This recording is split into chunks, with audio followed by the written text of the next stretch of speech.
ನಮ್ಮ auto rickshaw ಚಾಲಕರು ಒಂದು ಬೆಳಿಗ್ಗೆ ಬಂದ್ರೆ ರಾತ್ರಿ ತನಕ ದುಡಿತಾರೆ. ರಿಕ್ಷಾ ಚಾಲಕರು ಅತ್ಯಂತ ಬಡವರು.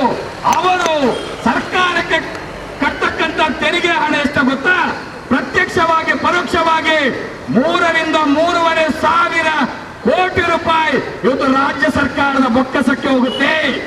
ಅಂತ ಸಂದರ್ಭದಲ್ಲಿ ಆಟೋ ರಿಕ್ಷಾ ಚಾಲಕರಿಗೆ ಕಲ್ಯಾಣ ಮಂಡಳಿ ಮಾಡಬೇಕಂತ ಪ್ರಶ್ನೆ ಬಂದಾಗ ಸರ್ಕಾರ ಅದಕ್ಕೆ ಮುಂದಾಗಬೇಕು.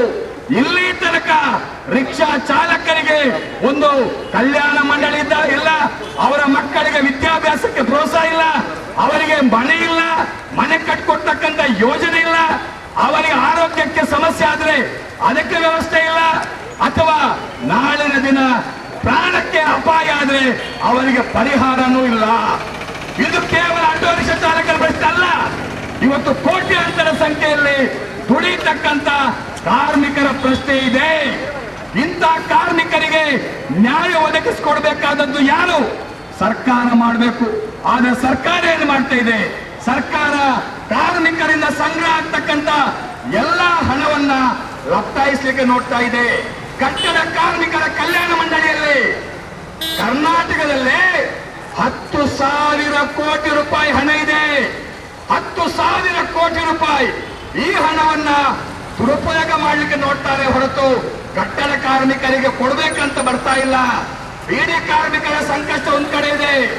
ಇನ್ನಿತರ ಸಾರಿಗೆ ರಂಗದಲ್ಲಿ ದುಡಿತಕ್ಕಂಥ ಕಾರ್ಮಿಕರು, ಸ್ಕೀಮ್ ನೌಕರರು, ಅಂಗನವಾಡಿ, ಬಿಸಿ ಊಟ, ಅಕ್ಷರ ದಾಸೋಹ, ಅದೇ ರೀತಿ ನಮ್ಮ ಟೈಲರ್ನವರಿದ್ದಾರೆ. ಎಷ್ಟು ಲಕ್ಷಾಂತರ ಸಂಖ್ಯೆಯಲ್ಲಿ ಇವತ್ತು ಆ ಕ್ಷೇತ್ರದಲ್ಲಿ ದುಡಿತಕ್ಕಂತಹ ಟೈಲರ್ಗಳು, ಅದರಲ್ಲೂ ದೊಡ್ಡ ಸಂಖ್ಯೆಯಲ್ಲಿ ಹೆಣ್ಮಕ್ಕಳಿದ್ದಾರೆ. ಇಷ್ಟೆಲ್ಲ ಇದ್ರೂ ಕೂಡ ಭಾರಿ ದೀರ್ಘಾವಧಿಯಿಂದ ಸಂಘಟಿತ ಹೋರಾಟ ನಡೆಸಿದ್ರು ಕೂಡ ಅವರಿಗೆ ಇವತ್ತಿನವರೆಗೂ ಕೂಡ ಕಲ್ಯಾಣ ಮಂಡಳಿ ಅಂತ ಆಗ್ಲಿಲ್ಲ. ಇದನ್ನು ಅರ್ಥ ಮಾಡಿ ಬಂಧುಗಳೇ, ಕಾರ್ಮಿಕರನ್ನಂದ್ರೆ ಯಾರು? ಈ ಸಮಾಜದ ಆರ್ಥಿಕ ಚಕ್ರ ತಿರುಗಬೇಕಾದ್ರೆ ಕಾರ್ಮಿಕ ದುಡಿದ್ರೆ ಮಾತ್ರ ಸಾಧ್ಯ. ಕಾರ್ಮಿಕರು ಒಂದು ದಿನ ಕೆಲಸ ನಿಲ್ಲಿಸಿದ್ರೆ ಈ ದೇಶದ ಆರ್ಥಿಕತೆ ಅಲ್ಲೋಲ ಕಲ್ಲೋಲ ಆಗುತ್ತೆ. ಅಂದ್ರೆ ಅರ್ಥ, ಈ ದೇಶದ ಅಭಿವೃದ್ಧಿಯಲ್ಲಿ ಆರ್ಥಿಕ ಚಕ್ರ ತಿರುಗೋದ್ರಲ್ಲಿ ಕಾರ್ಮಿಕನ ಪಾತ್ರ ದೊಡ್ಡದಿದೆ. ಕಾರ್ಮಿಕ ಯಾರು? ಈ ಸಮಾಜದಲ್ಲಿ ಸಂಪತ್ತನ್ನ ಸೃಷ್ಟಿ ಮಾಡುವವರು ಕಾರ್ಮಿಕರು. ಈ ಸಮಾಜಕ್ಕೆ ಅನ್ನ ಕೊಡುವವರು ರೈತರು. ರೈತ ಕಾರ್ಮಿಕರು ಸಖ್ಯತೆಯಲ್ಲಿ ಈ ಸಮಾಜ ಇವತ್ತು ಬದಲಾಗಬೇಕಾಗಿದೆ. ಒಂದು ಬದಲಾವಣೆ ಗಾಳಿ ಬೀಸಬೇಕಾಗಿದೆ. ಯಾಕೆ ಹೇಳಿ ನೋಡಿ, ಸ್ವಾತಂತ್ರ್ಯ ದಿನಾಚರಣೆ ಹತ್ತಿರ ಬರ್ತಾ ಇದೆ.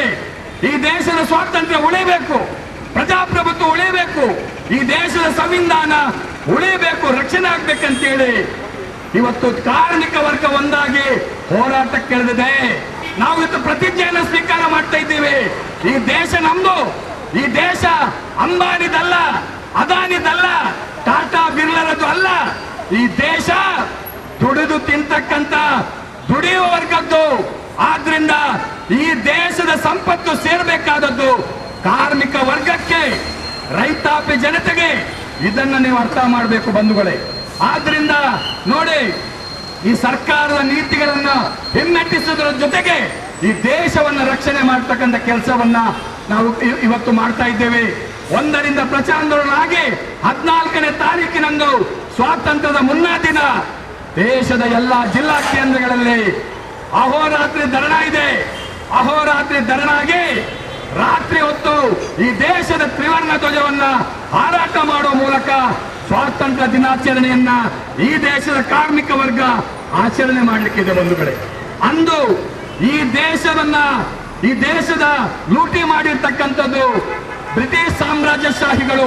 ಅವರ ವಿರುದ್ಧ ಈ ದೇಶ ಒಂದಾಗಿ ನಿಂತಿದೆ. ಈ ದೇಶದ ಕಾರ್ಮಿಕ ವರ್ಗ ಒಂದಾಗಿ ನಿಂತು ಬ್ರಿಟಿಷರನ್ನ ಒತ್ತೋಡಿಸುವಲ್ಲಿ ಈ ದೇಶದ ಕಾರ್ಮಿಕ ವರ್ಗದ ಪಾತ್ರ ಇದೆ. ಅದೇ ರೀತಿ ಇವತ್ತು ಅಮೆರಿಕನ್ ಸಾಮ್ರಾಜ್ಯಶಾಹಿಗಳ ವಿರುದ್ಧ, ಕಾರ್ಪೊರೇಟ್ ಕಂಪನಿಗಳ ವಿರುದ್ಧ ಈ ದೇಶದ ಕಾರ್ಮಿಕ ವರ್ಗ ಒಂದಾಗಿ ಇವತ್ತು ಹೋರಾಟದ ರಣಕಹಳೆಯನ್ನು ಇವತ್ತು ಮೊಳಗಿಸ್ತಾ ಇದೆ ಬಂಧುಗಳೇ. ಆದ್ರಿಂದ ನಮ್ಮ ದೇಶವನ್ನು ಆಳ್ತಕ್ಕಂಥ ಕೇಂದ್ರ ಸರ್ಕಾರದ ಕಾರ್ಮಿಕ ವಿರೋಧಿ ನೀತಿಗಳೇನಿದೆ, ಕಾರ್ಮಿಕರನ್ನ ಬದುಕು ಸಾಗಿಸಲಾರದಂತ ಇವತ್ತು ಅನ್ಯಾಯವನ್ನು ಮಾಡ್ತಾ ಇದೆ. ಅದರ ವಿರುದ್ಧ ಈ ದೇಶದ ಸಾರ್ವಜನಿಕ ಸಂಪತ್ತುಗಳು ಉಳಿಬೇಕು, ಬೆಲೆ ಏರಿಕೆಯನ್ನು ತಡೆಗಟ್ಟಬೇಕು. ಅದೇ ರೀತಿ ನಾವೆಲ್ಲರೂ ಕೂಡ 10 ತಾಯಿಯ ಮಕ್ಕಳು ಒಂದೇ ತಾಯಿಯ ಮಕ್ಕಳಾಗಿ ಬದುಕಬೇಕಾದ್ರೆ ಇಲ್ಲಿ ದ್ವೇಷದ ರಾಜಕಾರಣ ನಿಲ್ಲಬೇಕು, ಪ್ರೀತಿಯ ರಾಜಕಾರಣ ಬೆಳೆಯಬೇಕು. ಆದ್ರಿಂದ ನೋಡಿ, ಈ ದೇಶವನ್ನ ಮತ್ತೆ ಇಬ್ಬಾಗ ಮಾಡಲಿಕ್ಕೆ ಜಾತಿ ಧರ್ಮವನ್ನ ಇವತ್ತು ಮುಂದೆ ತರ್ತಾ ಇದ್ದಾರೆ. ಈ ಜಾತಿ ಧರ್ಮವನ್ನ ಹೋಗಲಾಡಿಸಿ ನಾವೆಲ್ಲರೂ ಕೂಡ ಒಂದೇ ತಾಯಿಯ ಮಕ್ಕಳು ಅಂತಕ್ಕಂಥ ವಾತಾವರಣ ನಿರ್ಮಾಣ ಆಗ್ಬೇಕಾದ್ರೆ ಅದು ಕಾರ್ಮಿಕ ವರ್ಗದಿಂದ ಮಾತ್ರ ಸಾಧ್ಯ. ಕಾರ್ಮಿಕ ವರ್ಗ ಒಂದಾಗಿ ನಿಂತಲ್ಲಿ ಭಾರತ ದೇಶದ ಭವ್ಯ ಪರಂಪರೆಯನ್ನ ಉಳಿಸಲಿಕ್ಕೆ ನಮಗೆ ಸಾಧ್ಯತೆ ಆಗ್ಬೇಕು ಬಂಧುಗಳೇ. ಆದ್ರಿಂದ ಇದೊಂದು ಮಹತ್ತರವಾದಂತ ಜಾಥಾ. CITU ಈ ದೇಶದ ಕೇಂದ್ರ ಕಾರ್ಮಿಕ ಸಂಘಟನೆ, ಇದರ ನೇತೃತ್ವದಲ್ಲಿ ರೈತರ ಸಹಯೋಗದೊಂದಿಗೆ, ಕೃಷಿ ಕೂಲಿಕಾರರ ಸಹಯೋಗದೊಂದಿಗೆ ಈ ಜಾಥಾ ಇವತ್ತು ನಡೀತಾ ಇದೆ. ಉಳ್ಳಾಲ ತಾಲೂಕಿನಲ್ಲಿ ಇವತ್ತು ಮತ್ತು ನಾಳೆ ಎಲ್ಲಾ ಕಡೆಗಳಲ್ಲಿ ಜಾಥಾ ಸಂಚರಿಸಿ ನಮ್ಮ ಜಾಥಾದ ಉದ್ದೇಶವನ್ನ ನಮ್ಮ ಮುಖಂಡರುಗಳು ಹೇಳಲಿಕ್ಕಿದ್ದಾರೆ. ಖಂಡಿತವಾಗಿ ಜಾಥಾ ಯಶಸ್ವಿ ಆಗೋದು ಈ ಸರ್ಕಾರ ಅನುಸರಿಸತಕ್ಕಂಥ ನೀತಿಗಳ ವಿರುದ್ಧ ನಾವು ಒಂದಾಗಿ ನಿಂತಾಗ ಮಾತ್ರ. ಆದ್ರಿಂದ ನಾವೆಲ್ಲರೂ ಒಂದಾಗಿ ನಿಲ್ಲೋಣ, ಈ ದೇಶವನ್ನ ರಕ್ಷಿಸೋಣ. ದೇಶದ ಸ್ವಾತಂತ್ರ್ಯ, ಸಮಗ್ರತೆ, ಪ್ರಜಾಪ್ರಭುತ್ವ, ಸಾರ್ವಭೌಮತ್ವ, ಅದೇ ರೀತಿ ದೇಶದ ಸಂವಿಧಾನ ಇದನ್ನು ಉಳಿಸೋಣ ಅಂತ ಹೇಳುತ್ತಾ ನನಗೆ ಮಾತನಾಡಲು ಅವಕಾಶ ಮಾಡಿಕೊಟ್ಟಂತ CITUನ ಉಳ್ಳಾಲ ತಾಲೂಕಿನ ಮುಖಂಡರಿಗೆ ವಂದಿಸುತ್ತಾ, ಸಾರ್ವಜನಿಕರಿಗೆ ವಂದಿಸಿ ನನ್ನ ಮಾತನ್ನು ಮುಗಿಸ್ತೇನೆ. ಇಂಕ್ವಿಲಾಬ್ ಜಿಂದಾಬಾದ್, CITU ಜಿಂದಾಬಾದ್. ಒಂದಲೇ ಜನಚಲವಳಿದ ವಾಹನ ಜಾಥನು ಉದ್ದೇಶಿಸಿದ CITUದ ಜಿಲ್ಲಾ ಉಪಾಧ್ಯಕ್ಷರಾಯನ ಸುಕುಮಾರ್ ಕೊಟ್ಟು ಮಾತಾಡು ಮಾಡದ ವಿನಂತಿ. ಮಹಾಜನ ಬಂಧುಗಳೇ, ಆಗಸ್ಟ್ 1 ಆಗಸ್ಟ್ 14 ಮುಕ್ತ ಇಡೀ ದೇಶವ್ಯಾಪಿಯಾದ ಕೇಂದ್ರ ಕಾರ್ಮಿಕ ಸಂಘಟನೆಗಳು ಒಟ್ಟಿಗೆ ಅದು ಇಡೀ ದೇಶವ್ಯಾಪಿ ಒಂದು ಪ್ರಚಾರ ಆಂದೋಲನ ಮಲ್ಪೆ ತೀರ್ಮಾನ ಮಾಡಿದೆ. ರೈತ ಸಂಘಗಳ ಐದೊಟ್ಟಿಗೆ ಸೇರಿದ್ದು ಈ ಒಂದು ಪ್ರಚಾರ ಆಂದೋಲನ ಗಾಯನ ಪಂಡ ಇನಿ ಸಾಧಾರಣವಾದ ನಮ್ಮ ಭಾರತ ಪಾತ್ರನಿ ಎಂಜೆ ಪೇಪರ್ ಬರ್ಬಿಡು, ಎಂಜೆ ಟಿವಿಡ್ ಬರ್ಬಿಡು ಅಂತ ಬಂದ್ಬಿಡು ಮಾತ್ರ ನಮ್ಮ ತಿಳುವಳಿಕೆ ಬರ್ಬಿಡಿ ಅವು ಮಾತ್ರ ಅಂಜದ ಅಯ್ಯ ನಮ್ಮ ಪಾತ್ರ ಮುಪ್ಪ ನಿಜ ಸ್ಥಿತಿ ಎಂಜೆ ಉಂಡು ಬಂದ್ಬಿಡವು ಲಂಚ ಪಂಪಗಳು ಇಜ್ಜಿ ಪೇಪರ್ ಇಜ್ಜಿ ಅವು ಟಿವಿಡ್ಲ ಬರ್ಬೋದು. ಈಗ ಇವರು ಪ್ರಧಾನಮಂತ್ರಿ ನರೇಂದ್ರ ಮೋದಿ ಅನ್ನ ಬೇರಿನ ಆರೇ ಬಟ್ಟೆ ಮಾಡ್ತಾರೆ. ಈಗ ಟಿವಿ ತಿರುಗುತ್ತಾರೆ 6-11 ನಿಖಿಲು ಎಲ್ಲೊಂದು ಪ್ರಧಾನಮಂತ್ರಿ ಆದ ಎಂದೊಂದು ಬೇರೆ ಕೊಡಿಯಾರೆ ಯಾನ ಐನು ಬಹಳ ಯಶಸ್ವಿಯಾದ ನಿರ್ವಹಣೆ ಬಂದ ಅವು ಎಂಚಾಂತ ಬಂದ ಯಾನ 2014 ಅಧಿಕಾರಕ್ಕೆ ಬಂದಾಗ ನಮ್ಮ ದೇಶದ ಆರ್ಥಿಕತೆ 10ನೇ ಸ್ಥಾನ ಹಿಡಿತದೆ. ಆ 10ನೇ ಸ್ಥಾನ ಹಿಡಿದು ಇತ್ತಾನೆ ನಮ್ಮ ದೇಶದ ಆರ್ಥಿಕತೆಯನ್ನು 5ನೇ ಸ್ಥಾನ ಕಣ್ಬೈದೆ. 5ನೇ ಸ್ಥಾನ ಕಣ್ಮತ್ತಿನ ಮಾತ್ರ ಇತ್ತೆ ಬರ್ಪೆ ಮೇಟಿ ಚುನಾವಣೆ ನಿಖರು ಕುಡುವರ ಎಂದು ಅವಕಾಶ ಮತ್ತು ಕೊಡುವರೆಂದಿತ್ತಂದ ಯಾನು ನಮ್ಮ ದೇಶದ ಆರ್ಥಿಕತೆಯನ್ನು ಮುಂದಿನ ಸ್ಥಾನ ಕಳಿಸ್ಬೇಕು ಬಂದರು. ಈಗ ಹಲವಾರು ದಿನೋಡಿಂಚಿ ನರೇಂದ್ರ ಮೋದಿ ಟಿವಿಡ್ ಬಂದ ಮಾತಾ ಕೇಳ್ಬಿಡ್ತಾರೆ. ಅವಾಗ ಆಯ್ತು ಒಟ್ಟಿಗೆ ನರೇಂದ್ರ ಮೋದಿ ಪರಂಗಿನ ಪೇಪರ್ ತಕ್ಕ ಪರಂಗಿನ ಹಲವಾರು ವಿಷಯಗಳು ಐತೆ. ಒಂದು ವಿಷಯ ನಿಖರ ಗಮನಕ್ಕೆ ಕಂಡುಬರ ಪ್ರಯತ್ನ ಮಾಡ್ತಾರೆ. ಹೆಂಗೆ ಬಂದ ನರೇಂದ್ರ ಮೋದಿ ಬಂದಾಗ ನಮ್ಮ ದೇಶದ ಹಸಿವಿನ ಸೂಚ್ಯಂಕ ಕಂಡ ಬಡವರ ಸೂಚ್ಯಂಕ ಅವು ಜಾಗತಿಕವಾದ 94ನೇ ಸ್ಥಾನ ಇರ್ತದೆ. ಆ ಹಸಿವಿನ ಸೂಚ್ಯಂಕ ಇತ್ತ 107ನೇ ಸ್ಥಾನಕ್ಕೆ ಬೈದರು. ಯಾರಿಗೆ ನಮ್ಮ ಆರ್ಥಿಕತೆ 10ನೇ ಸ್ಥಾನದ 5ನೇ ಸ್ಥಾನಕ್ಕೆ ಬೈದಂದಿತ್ತಂದಾಡ ಐತ ಪ್ರತಿಫಲನ ಐತ ರಿಫ್ಲೆಕ್ಟ್ ಈ ನಮ್ಮ ಹಸಿವಿನ ಸೂಚ್ಯಂಕವನ್ನು ಬರೋದಿರ್ತಾರೆ.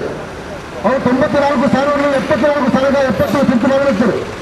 ಆದರೆ ಇಲ್ಲಿ ಈ ಹಸಿವಿನ ಸೂಚ್ಯಂಕ ನಮ್ಮ ಲೆಕ್ಕ ಮಾಡ್ತಿರತ್ತವೆ, ಮುಂದೆ ವಿರೋಧ ಪಾಠದಾಗ ಲೆಕ್ಕ ಮಾಡ್ತಿರತ್ತವು.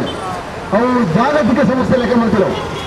ఇది పాకిస్తాన్లో తిడుతుండు, ఇది బంగ్లాదేశ్లో తిడుతుండు, ಶ್ರೀಲಂಕಾದಲ್ಲಿ ತಿಳ್ಕೊಂಡು ನಮ್ಮ ಆಸೆಯ ಸೂಚಂಕ ಇದು ಒಂದು ಎಂತ ಈ ಮ್ಯಾಜಿಕ್ ಕಾರ್ಡ್ ನಮ್ಮ ದೇಶದ ಆರ್ಥಿಕತೆ 10ನೇ ಸ್ಥಾನ ಹೊಡೆದು 5ನೇ ಸ್ಥಾನಕ್ಕೆ ಎಂಚ ಬತ್ತವನ್ನು ಬಂದಿರಲ್ಲ ನಮ್ಮೊಂದು ವಿಮರ್ಶೆ ಮಾಡ್ಬಿಡುತ್ತೆ. ನಮ್ಮ ಪ್ರಧಾನಮಂತ್ರಿ 2014 ಅಧಿಕಾರಕ್ಕೆ ಬಂದಾಗ ನಮ್ಮ ದೇಶದ ಸಾಲ ಏಕಿತ್ತದೆ. ನಮ್ಮ ದೇಶದ ಸಾಲ ವಿದೇಶಿ ಸಾಲ 55 ಲಕ್ಷ ಕೋಟಿ ಇತ್ತು. ಆದರೆ ಈ 1 ವರ್ಷ ನಮ್ಮ ದೇಶದ ಸಾಲ 155 ಲಕ್ಷ ಕೋಟಿ ಆತನು. ಇಡೀ 2 ವರ್ಷ 55 ಲಕ್ಷ ಕೋಟಿ ಸಾಲ ಇತ್ತಲ್ಲ, ಇತ್ತೆ ನಮ್ಮ ದೇಶದ ಸಾಲ 155 ಲಕ್ಷ ಕೋಟಿ ಆತನು. ಮೇಕೇತು ಬಡ್ಡಿ ಕಟ್ಟೋರು, ಮೇಕೇತು ಅಸಲು ಕಟ್ಟೋರು 5 ನಿಮಿಷದ ಮಟ್ಟಿಗೆ ಬತ್ತಿನವು ಕೆಲವೊಂದು ನಮ್ಮ ದೇಶ ಆರ್ಥಿಕತೆ ಎಂತ ಕಂಡು ಬರ್ತೇವೆ. 2-3 ಅಂಶಗಳು. ಒಂದು 21% GST ಪಾಡಿಯರು, 21% GST. ಅವಳು GST ಕ್ರಮಿಂಚೊಂದು ಬಂದ ಬಂಗಾರದ ಮಿತ್ತು 100%, ವಜ್ರದ ಮಿತ್ತು 1%, ಆಡ ಎಲೆಕ್ಟ್ರಿಕಲ್ ಸಾಮಾನ್ಯ ಮಿತ್ತು 21%, 25%. ಸಾಮಾನ್ಯ ಜನಗಳಿಗೆ ಬೋಡಾಭಿವೃದ್ಧಿ ವ್ಯವಸ್ಥೆ ಮಿತ್ತು 21% GST. ಬಂಗಾರದ ಮಿತ್ತು 100%, ವಜ್ರದ ಮಿತ್ತು 1%. ಈ ಥರದ GST ಹಿಡಿದು ಇಡೀ ದೇಶನು ಸುರಿಗೆ ಮಲ್ತದೆ, ಕಾಸೊಟ್ಟು ಮಲ್ತದೆ. ಕೊಡಗು ಮೇಟೆ ಅತ್ಯಂತ ಕಡಿಮೆ ರೇಟಿಗೆ ರಷ್ಯಾದು ಪೆಟ್ರೋಲ್ ಡೀಸೆಲ್ ತಿಕ್ಕೊಂಡು ಐತ ಲಾಭ ನಮ್ಮ ದೇಶದ ಸಾಮಾನ್ಯ ಜನಗಳೇ ತಿಕ್ಕಿಜಿ. ಅಲ್ಪ ತಿಕ್ಕಂಚಿ ಹೇಳ್ತೀನ ಪೆಟ್ರೋಲ್ದ ರೇಟ್ ಇಡ್ದಾವರ, ಡೀಸೆಲ್ದ ರೇಟ್ ಇಡ್ದಾವರ ಎಂಕಿರಿ 5 ರೂಪಾಯಿದ ಉಳಿಯಾಡಿಸಿ ಕೊಡ್ತು. ಆಮೇಲೆ ಅಂಬಾನಿನ ಕೈ ಕೊಡ್ದು, ರಿಲಯನ್ಸ್ನ ಕೈ ಕೊಡ್ದು ಅಕಲು ಕಡಿಮೆ ಇಂಪೋರ್ಟ್ ಬರ್ತದೆ ರಷ್ಯಾದು. ಈಗ ಅಮೇರಿಕಾವು ಸಪ್ಲೈ ಮಾಡ್ಕೊಂಡು ಮಳ ರೇಟ್ ಇಡು ಅಂತಾದ್ರೆ ಈ ರೀತಿ ನಮ್ಮ ದೇಶದ ಆರ್ಥಿಕತೆ ನಿಯಂತ್ರಣ ಮಾಡ್ಕೊಂಡು ಕೋವಿಡ್ ಇಂದು ನಮ್ಮ ದೇಶದ ಸಂಪತ್ತಿನಲ್ಲಿ 3/4 ಅದಾನಿಗೆ ಅಂಬಾನಿ ಕೊಡುವುದಿಲ್ಲ. ಒಮ್ಮೆ ಇಲ್ಲಿ ತೀರ್ಮಾನಿಸುತ್ತಿಲ್ಲ ಅದಾನಿ ನಮ್ಮ ಪ್ರಧಾನಮಂತ್ರಿ ಅಧಿಕಾರಕ್ಕೆ ಬಂದಾಗ 7ನೇ ಸ್ಥಾನ 2014 ಆಗಿರುವಂಥ ಹೊರಮನೆ ಸ್ಥಾನ ಇತ್ತರು. ಹೊರಮನೆ ಸ್ಥಾನ ಇತ್ತು ಅದಾನಿ ಈ ನರೇಂದ್ರ ಮೋದಿ ಅಧಿಕಾರ ಇಲ್ಲಿ ಯಾರೇ ಇಡೀ ಜಾಗತಿಕವಾದ 2ನೇ ಸ್ಥಾನಕ್ಕೆ ಬರ್ತೇವೆ, 3ನೇ ಸ್ಥಾನಕ್ಕೆ ಬರ್ತೇವೆ. ಈ ಮ್ಯಾಜಿಕ್ ಅಂಚಾಡು ಬಂದ ಇಡೀ ದೇಶದ ಸಾರ್ವಜನಿಕ ಸಂಪತ್ತಿನಲ್ಲಿ ಅದಾನಿ ಕುರಿಯೇ ದೇಶದ ಭೂಮಿಗಳು ಜುಜುಬಿ ಖಾಸಗಿ ಅದಾನಿ ಕಂಪನಿ ಕೊರಿಯರು ಇನ್ನೆರಡವರ ಅದಾನಿ ಕಂಪನಿ ಜಾಗತಿಕವಾದ 2ನೇ ಸ್ಥಾನ ಫೋನ್ ಮಾತ್ರತ್ತೆ. ಅದಾನಿ ಕಂಪನಿ ಇಲ್ಲಿ ಇದೇ ಊರು ವಿದೇಶಗಳು ಕೂಡ ಕಲ್ಲಿದ್ದಲೆ, ಅಲ್ಲಿ ಪೆಟ್ರೋಲಿಯಂ, ಅಲ್ಲಿ ವಿದ್ಯುತ್, ಇಂಜಿನ ಮಾತ್ರ ರಂಗಗಳು ಅದಾನಿ ಕಂಪನಿ ಇಲ್ಲಿ ಕಾಂಟ್ರಾಕ್ಟ್ ಪಡೆಯುತ್ತದೆ. ಈ ಕಾಂಟ್ರಾಕ್ಟ್ ಪಡೆಯಲೆ ನಮ್ಮ ಮೋದಿ ನಮ್ಮ ಇನ್ಫ್ಲೂಯೆನ್ಸ್ ಉಪಯೋಗ ಮಾಡಿದ ಪ್ರಚಾರ ಉಂಟು. ದಾನಂಡು ಮುರಳಿ ಅಮೇರಿಕದ ಹಿಂಡನ್ಬರ್ಗ್ ಒಂದು ರಿಪೋರ್ಟ್ ಉಂಟಂತದೆ. ಆ ರಿಪೋರ್ಟ್ ಅಲ್ಲಿ ಬಂದರೆ ಅದಾನಿ ಕಂಪನಿದ ಷೇರು ರೇಟ್ ಅವು ಕೈತನಕ ಮಾಡ್ತಾರೆ. ನಾವು ಪ್ರಾಮಾಣಿಕತೆ ಇದು ಅಷ್ಟೊಂದು ಬಂಧುಗಳು ಸ್ಟಡಿ ಮಾಡ್ತದೆ, ವಿಸ್ತಾರವಾಗಿ ಒಂದು ರಿಪೋರ್ಟ್ ಕೊರಿಯೋದು. ಈ ರಿಪೋರ್ಟ್ ಕೊರಿಪೆಟ್ಟಿಗೆ ದಾನಂಡು ಅದಾನಿ ಷೇರು ಅರ್ಧಕ್ಕರ್ಧ ಡೌನ್ ಆಡ, ಅದಾನಿ ಷೇರ್ ಅರ್ಧಕ್ಕರ್ಧ ಡೌನ್ ಆದಾಗ ದಾನಂಡಿ ಅದಾನಿ ಷೇರ್ನ ಮಿತ್ತು ನಮ್ಮ ದೇಶದ ಸ್ಟೇಟ್ ಬ್ಯಾಂಕ್ಗಳಿಂದ ಕಾಸು ಮಾಡ್ತಾ ಇದ್ದಾರೆ. ಹೇಳಿ ಕೇಂದ್ರ ಗವರ್ಮೆಂಟ್ ಇನ್ಫ್ಲೂಯೆನ್ಸ್ ಮಾಡ್ಬಾರ್ದು. ಅದಾನಿ ಕಂಪನಿ ಮಿತ್ತು ಸ್ಟೇಟ್ ಬ್ಯಾಂಕ್ದ ಕಾಸು ಮಾಡಿದ್ರು, ನಮ್ಮ ದೇಶದ LICದ ಕಾಸು ಮಾಡಿದ್ರು.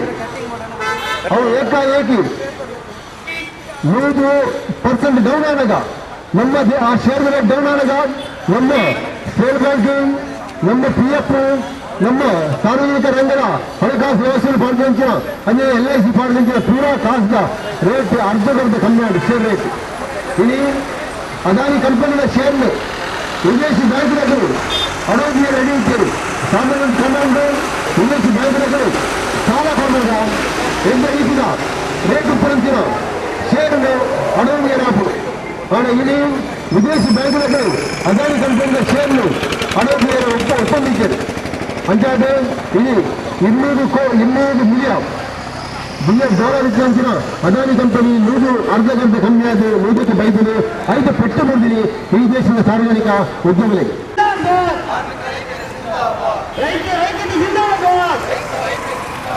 ರೈತ ಕಾರ್ಮಿಕರ ಐಕ್ಯತೆ ಜಿಂದಾಬಾದ್ ಇನ್ಕಿಲಾಬ್ ಜಿಂದಾಬಾದ್ ಸಿಎಟಿಯು ಜಿಂದಾಬಾದ್